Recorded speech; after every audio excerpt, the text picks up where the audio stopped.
ಅವಿನಾಶ್ ರಂಗಪ್ಪ ಅವರ ನಿವಾಸದ ಎದುರುಗಡೆ ಸಾಕಷ್ಟು ಜನ ಜೆಡಿಎಸ್ ಕಾರ್ಯಕರ್ತರು ಜೊತೆಗೆ ಅವರ ಕುಟುಂಬಸ್ಥರು ಜಮಾಯಿಸಿದ್ದಾರೆ. ಯಾಕಂದರೆ ಶ್ರೀಲಂಕಾದಲ್ಲಿ ಬಾಂಬ್ ಸ್ಫೋಟಗೊಂಡಂತಹ ನಂತರ ಒಂದು ಮಾಹಿತಿ ಬರುತ್ತೆ, ರಂಗಪ್ಪ ಅವರು ಇದ್ದಂತಹ ಹೋಟೆಲ್ನಲ್ಲೇ ಈ ಒಂದು ಬಾಂಬ್ ಸ್ಫೋಟಗೊಂಡಿದೆ ಅಂತ. ಹೀಗಾಗಿ ಆತಂಕಗೊಂಡಂತಹ ಅವರ ಕುಟುಂಬಸ್ಥರು ಎಲ್ಲರೂ ಕೂಡ ಈಗ ಅವರ ನಿವಾಸದ ಎದುರುಗಡೆ ಬಂದು ಜಮಾಯಿಸಿದ್ದಾರೆ. ಮಾಹಿತಿಯನ್ನು ಪಡೆದುಕೊಳ್ತಾ ಇದ್ದಾರೆ, ಏನಾಗಿದೆ ಅಥವಾ ಅವರಿಗೂ ಸುರಕ್ಷಿತವಾಗಿದ್ದಾರೆ ಅಥವಾ ಅವರಿಗೆ ಏನಾದರೂ ಅನಾಹುತಗಳು ಆಗಿದ್ದಾವೆ ಅನ್ನೋದ್ರ ಬಗ್ಗೆ ಕೂಡ ಈಗ ಮಾಹಿತಿಯನ್ನು ಪಡೆದುಕೊಳ್ತಾರೆ. ಅವರ ನಿವಾಸದ ಎದುರುಗಡೆ ಕೂಡ ನೋಡ್ತಿರ್ಬೋದು ಅವರ ಸಂಬಂಧಿಕರು, ಅವರ ಸ್ನೇಹಿತರು ಜೊತೆಗೆ ಜೆಡಿಎಸ್ ಪಕ್ಷದ ಕಾರ್ಯಕರ್ತರು ಎಲ್ಲರೂ ಕೂಡ ಇಲ್ಲಿ ಜಮಾಯಿಸಿದ್ದಾರೆ. ಯಾವುದೇ ರೀತಿಯ ನಿಖರ ಮಾಹಿತಿ ಇಲ್ಲಿ ಸಿಗ್ತಾ ಇಲ್ಲ. ಒಂದು ಕಡೆ ಸುಷ್ಮಾ ಸ್ವರಾಜ್ ಅವರ ಒಂದು ಟ್ವೀಟ್ನಲ್ಲಿ ಅವ್ರು ಹೇಳ್ತಾರೆ ಅದು ಅನಾಹುತ ಆಗಿದೆ ಅಂತ. ಅದನ್ನು ಈ ಮಾಹಿತಿ ತಿಳಿದಂತಹ ಅವ್ರ ಕುಟುಂಬಸ್ಥರು ಎಲ್ಲರೂ ಕೂಡ ಈಗ ಆತಂಕಗೊಂಡಿದ್ದಾರೆ. ಇನ್ನೊಂದು ಕಡೆ ಸಿಎಂ ಅವರು ಕೂಡ ನಿರಂತರವಾಗಿ ಕುಟುಂಬಸ್ಥರ ಜೊತೆ ಈಗ ಒಂದು ಮಾಹಿತಿಯನ್ನು ಪಡೆದುಕೊಳ್ತಾ ಇದ್ದಾರೆ. ಜೊತೆಗೆ ಏನೂ ಆಗಿಲ್ಲ ಅನ್ನೋ ಧೈರ್ಯವನ್ನು ಕೊಡ್ತಾ ಇದ್ದಾರೆ, ಮಾಹಿತಿಯನ್ನು ಕೂಡ ಕೊಡ್ತಾ ಇದ್ದಾರೆ. ಈಗ ನನ್ನ ಜೊತೆ ಮಾತಾಡೋದಕ್ಕೆ ಅವರ ಅಣ್ಣನಾದಂತಹ ಮುನ್ಸಾಮಪ್ಪರು ಕೂಡ ಇದ್ದಾರೆ. ಮುನ್ಸಾಮಪ್ಪರು, ಈಗ ಏನಾದರೂ ಮಾಹಿತಿ ಬಂತ ಈಗ ಸದ್ಯಕ್ಕೆ? ಏನು ಮಾಹಿತಿ ಬಂದಿಲ್ಲ. ಈಗಾಗಲೇ ನಮ್ಮ ಪಕ್ಷದ ಮುಖಂಡರು ಇ ಕೃಷ್ಣಪ್ಪನವರು ಕಮಿಷನ್ ಆಫೀಸಲ್ಲಿ ಹೋಗಿದ್ದಾರೆ. ನಮ್ಮ ಶಾಸಕರು ಮಂಜಣ್ಣವರು ಅವರಿಬ್ಬರು ಹೋಗಿದ್ದಾರೆ. ಫೋನ್ ಮಾಡ್ತಾರೆ, ಏನು ಮಾಹಿತಿ ಸರಿಯಾದ ಮಾಹಿತಿ ಹೇಳ್ತಾರೆ. ಕಮಿಷನ್ ಆಫೀಸ್ಗೆ ಹೋಗಿದ್ದಾರೆ. ಈಗ ನಿಮ್ಮ ಯಾರು ಕುಟುಂಬಸ್ಥರು ಏನಾದರೂ ಶ್ರೀಲಂಕಾಗೆ ಹೋಗುವಂತಹ ಪ್ರಯತ್ನ ಪಡ್ತಾ ಇದ್ದಾರೆ ಅಥವಾ ಅಲ್ಲಿಂದ ಎಂಬೆಸಿ ಏನಾದರೂ ಮಾಹಿತಿ ಪಡ್ತಾ ಇದ್ರಾ? ಈಗ ಸರಿಯಾದ ಮಾಹಿತಿ ಬಂದ ಮೇಲೆ ಈಗ ಈಗ ನಮ್ಮ ನಾಯಕರು ಕುಮಾರಣ್ಣವರು ಇ ಕೃಷ್ಣಪ್ಪರಿಗೆ ಒಂದು ಸೂಚನೆ ಕೊಟ್ಟಿದ್ದಾರೆ, ಹೋಗಿ ಬನ್ನಿ ಅಂದ್ಬಿಟ್ಟು. ಅದು ಫೋನ್ ಮೂಲಕ ಗೊತ್ತಾಯಿತು. ಇನ್ನೊಂದು ಸ್ವಲ್ಪ ಹೊತ್ತಿನಲ್ಲಿ ಗೊತ್ತಾಗುತ್ತೆ. ಈಗ ಇನ್ನೊಂದು ಸ್ವಲ್ಪ ಹೊತ್ತಿನಲ್ಲಿ ತೀರ್ಮಾನ ತೊಗೊತೀವಿ. ಲಾಸ್ಟ್ ಕಾಲ್ ಅವ್ರು ಯಾವಾಗ ಬಂದಿತ್ತು? ಅವ್ರು ಯಾರು ಮಾತಾಡಿದ್ರು ಜೊತೆ? ಲಾಸ್ಟ್ ಕಾಲ್ ಯಾರ್ದು ಜೊತೆ ಮಾತಾಡಿದ್ರು? ನೆನ್ನೆ 8:10 ಮಾತಾಡಿದ್ರು. ಹೋಟ್ಲಿಂದ ತಿಂಡಿಗೆ ಹೋಗೋ ಟೈಮಲ್ಲಿ ಮಾತನಾಡಿ ಆ ಟೈಮ್ ಅಷ್ಟು ಬಿಟ್ಟರೆ ಏನು ಮಾತಾಡೋದು ಗೊತ್ತಿಲ್ಲ, ಸರಿಯಾಗಿ ಹೇಳ್ತಾ ಇಲ್ಲ.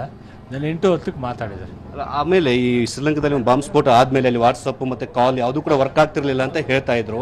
ಹೀಗಾಗಿ ಅವ್ರೇನವ್ರು ಅಲ್ಲಿ ಅವ್ರ ಸ್ನೇಹಿತರು ಇದ್ರ ಅಥವಾ ಅವ್ರ ರಿಲೇಟಿವ್ ಯಾರು ಇದ್ದಾರೆ, ಅವ್ರ ಮನೆಗೆ ಹೋಗಿರ್ತಾರ? ರಿಲೇಟಿವ್ ಇಲ್ಲ, ಇವರು 7 ಜನ ಹೋಗಿದ್ರು. ಒಂದೇ ತಿಂಡಿ ರೂಮೆಲ್ಲ ಸ್ನಾನ ಮಾಡಿಕೊಂಡು ತಿಂಡಿಗೆ ಹೋಗಿದ್ದಾರೆ. ಬೆಳಗ್ಗೆ ರಿಸೆಪ್ಷನ್ ಹಾಲಲ್ಲಿ ತಿಂಡಿ ಆ ಟೈಮಲ್ಲಿ ಆಗಿರೋದು ಅಂತ ಹೇಳ್ತಾರೆ. ಆ ಮಾಹಿತಿ ಗೊತ್ತಲ್ಲ. ಈಗಾಗಲೇ ಮಾಹಿತಿ ಬಂದಿರ ಪ್ರಕಾರ ಹನುಮಂತರಾಯಪ್ಪ ಅವರಾಗಿರ್ಬೋದು, ಜೊತೆಗೆ ಅವರ ಸ್ನೇಹಿತ ಒಂದು ಇಬ್ಬರು ಮೃತಪಟ್ಟಿದ್ದಾರೆ ಅಂತ ಮಾಹಿತಿ ಬರ್ತಾ ಇದೆ. ಸೊ ರಂಗಪ್ಪ ಅವರು ಹೇಗೆ ಸೇಫ್ ಆಗಿದ್ದಾರೆ ಅಥವಾ ಹೇಗೆ ಅದರ ಮಾಹಿತಿಯನ್ನು ಸಿಗ್ತಾ ಇದೆಯಾ? ಸರಿಯಾದ ಮಾಹಿತಿ ಸಿಗ್ತಾ ಇಲ್ಲ. ಕಾಣೆ ಆಗಿದ್ದಾರೆ ಅಂತ ಒಂದು ಮಾಹಿತಿ ನಿಮ್ಮ ಮಾಧ್ಯಮದ ಮುಖಾಂತರ.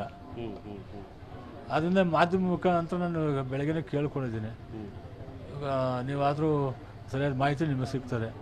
ಸರ್ಕಾರದ ಮಟ್ಟದಲ್ಲಿ ಸ್ವಲ್ಪ ಒತ್ತಡ ಹಾಕಿದ್ರೆ ಮಾಧ್ಯಮದ ಮುಖಾಂತರ ಅವರು ಸರ್ಕಾರ ಮಟ್ಟದಲ್ಲಿ ಪ್ರಯತ್ನ ಪಡ್ತಾರೆ. ಸಿಎಂ ಅವರು ನಿಮ್ಮ ಜೊತೆ ಸಂಪರ್ಕದಲ್ಲಿದ್ದಾರೆ, ಯಾಕಂದರೆ ಜೆಡಿಎಸ್ ಕಾರ್ಯಕರ್ತರಾಗಿದ್ದರು, ಮುಖಂಡರಾಗಿದ್ದರು ರಂಗಪ್ಪ ಅವರು. ಸೊ ಆ ರೀತಿ ನಿಟ್ಟಿನಲ್ಲಿ ಏನಾದರೂ ನಮ್ಮ ಶಾಸಕರ ಹತ್ರ ಸಂಪರ್ಕದಲ್ಲಿದ್ದಾರೆ. MLA ಮಂಜಣ್ಣವ್ರ ಹತ್ರ ಮತ್ತು ಇ ಕೃಷ್ಣಪ್ಪ ಸಂಪರ್ಕದಲ್ಲಿದ್ದಾರೆ. ನಾನು ಬೆಳಗ್ಗೆ ಮಾತನಾಡಿದೆ ಅಷ್ಟೇ. ಅವರ ಸಂಪರ್ಕ ಇದೆ, ಅವರು ಡೈರೆಕ್ಷನ್ ಕೊಟ್ಟಿದ್ದಾರೆ. ಕಮಿಷನ್ ಆಫೀಸ್ಗೆ ಹೋಗಿದ್ದಾರೆ. ಇನ್ನೊಂದು ಕಡೆ ಖುದ್ದು ಸಿಎಂ ಅವರು ತಮ್ಮ ಟ್ವೀಟಲ್ಲಿ ರಂಗಪ್ಪರ ಹೆಸರನ್ನು ಕೂಡ ಒಂದು ನಮೂದನೆ ಮಾಡಿದ್ದಾರೆ, ಅವರ ಹೆಸರು ಕೂಡ ಹಾಕಿದ್ದಾರೆ. ಸೊ ಆ ಬಗ್ಗೆ ಮಾಹಿತಿ ಪಡ್ಕೊಂಡ್ರೆ ಮಾಹಿತಿ ಅದು ಗೊತ್ತಿಲ್ಲ. ಮಾಹಿತಿ ನನಗೆ ಸರಿಯಾದ ಮಾಹಿತಿ ಗೊತ್ತಿಲ್ಲ. ನನಗೇನು ತಲೆ ಓಡ್ತಲ್ಲ, ಯೋಚನೆ ಏನೋ ತಲೆ ತುಂಬಿಕೊಳ್ಳಿ. ಎಂಬೆಸಿಗೆ ಹೋಗ್ತಿದ್ದಾರೆ ಅಥವಾ ಶ್ರೀಲಂಕಾಗೆ ಯಾರು ಹೋಗ್ತಿದ್ದಾರೆ ನಿಮ್ಮಿಂದ ಅಂತ ಈಗೇನೋ ತೀರ್ಮಾನ ತೊಗೊಂಡಿಲ್ಲ. ಈ ಸರಿಯಾದ ಮಾಹಿತಿ ಬಂದಮೇಲೆ ನಾವು ಪ್ಲ್ಯಾನ್ ಮಾಡ್ತೀವಿ. ಅವಿನಾಶ್, ಇದಿಷ್ಟು ಅವರ ಅಣ್ಣ ಮಾತು. ಏನಂದರೆ ನಮಗೆ ಸರಿಯಾದಂತಹ ಮಾಹಿತಿ ಸಿಗ್ತಾ ಇಲ್ಲ ಮಾತನ್ನು ಕೂಡ ಹೇಳ್ತಿದ್ದಾರೆ. ಯಾಕಂದರೆ ಈಗ ನಾವು ರಂಗಪ್ಪ ಅವರು ಲಾಸ್ಟ್ ಕಾಲನ್ನು ಅವರ ಪತ್ನಿಗೆ ಮಾಡಿದ್ರು, ಅದಕ್ಕೆ ಮುಂಚೆ ಅವರ ಮಗನಿಗೆ ಮಾತಾಡಿದ್ರು, ಅವಿನೀತ್ ಅವರು ಮಾತಾಡಿದ್ರು. ಅವಿನೀತ್ ಅವರೇ, ನಿಮ್ಮ ತಂದೆಯವರು ನಿಮ್ಗೆ ಕಾಲ್ ಮಾಡಿದ್ರಂತೆ. ಅಂದರೆ ಅವ್ರ ಕುಟುಂಬಸ್ಥರು ಕೂಡ ಯಾರು ಮಾತಾಡೋಕ್ಕೆ ಮುಂದಾಗ್ತಾ ಇಲ್ಲ. ಇನ್ನೊಂದು ಕಡೆ ಇವರು ದೊಡ್ಡ ಮಗನಿಗೆ ಕೂಡ ಕಾಲ್ ಮಾಡಿರ್ತಾರೆ, ಆದರೆ ಅವ್ರ ಮಗ ಕಾಲನ್ನು ರಿಸೀವ್ ಮಾಡಿರಲಿಲ್ಲ. ನಂತರ ಅವ್ರ ಪತ್ನಿ ಕಾಲ್ ಮಾಡಿ ಲಾಸ್ಟ್ ಕಾಲನ್ನು ಮಾತಾಡಿದ್ರು. ಅದಕ್ಕೆ ಸದ್ಯಕ್ಕೆ ಯಾವುದೇ ತಂದು ನಿಖರ ಮಾಹಿತಿ ಸಿಗ್ತಾ ಇಲ್ಲ. ನಿಖರ ಮಾಹಿತಿ ಸಿಕ್ಕ ನಂತರವಷ್ಟೇ ನಾವು ಮುಂದಿನ ಕ್ರಮಗಳನ್ನು ತೆಗೆದುಕೊಂತೀವಿ, ಮುಂದಿನ ಹೆಜ್ಜೆನ ಇಡ್ತೀವಿ. ಶ್ರೀಲಂಕಾಕ್ಕೆ ಹೋಗಬೇಕಾ ಅಥವಾ ಇಲ್ಲಿಂದನೇ ಅದನ್ನೆಲ್ಲವೂ ಕೂಡ ಆಪರೇಟ್ ಮಾಡಬೇಕನ್ನೋದು ಕೂಡ ನಿರ್ಧಾರ ಮಾಡ್ತೀವಿ ಅನ್ನೋ ಒಂದು ಮಾತನ್ನು ಅವರ ಕುಟುಂಬಸ್ಥರು ಹೇಳ್ತಿದ್ದಾರೆ. ಅವಿನಾಶ್.